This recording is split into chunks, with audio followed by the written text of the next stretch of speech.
నా పేరు పంట శ్రీనివాసరెడ్డి, తిరుపతి జిల్లా కాంగ్రెస్ ప్రెసిడెంట్.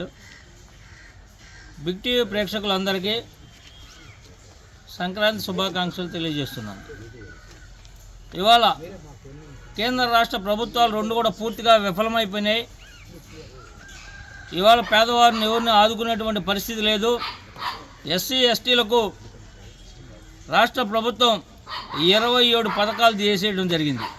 అదేవిధంగా ఎస్సీ ఎస్టీ సప్లాన్ తీసుకొచ్చాం మేము, దాన్ని తీసేయడం జరిగింది. అదేవిధంగా ఎస్సీ ఎస్టీ ఫైనాన్స్ కార్పొరేషన్ను నీరుగార్చడం జరిగింది.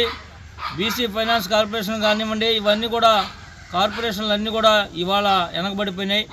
అదేవిధంగా పేద విద్యార్థులు చదువుకునేటువంటి పరిస్థితి లేకుండా చేసినాడు. ఒక ఇంట్లో ఇద్దరుంటే ఒకరికి మాత్రమే స్కాలర్షిప్లు ఫీజు రింబర్స్మెంట్ ఇస్తూ రెండో వారికి లేనటువంటి పరిస్థితి.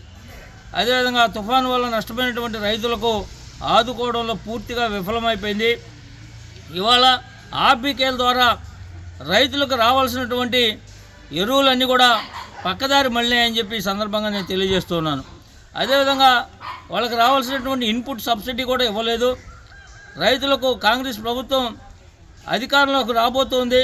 2 లక్షల రుణమాఫీ ఇవ్వబోతున్నాం, మహాలక్ష్మి పథకం ఇవ్వబోతున్నాం, అదేవిధంగా బస్సులో ఉచిత ప్రయాణం ఇవ్వబోతున్నాం, 500 రూపాయలకు గ్యాస్ సిలిండర్ ఇవ్వబోతున్నాం.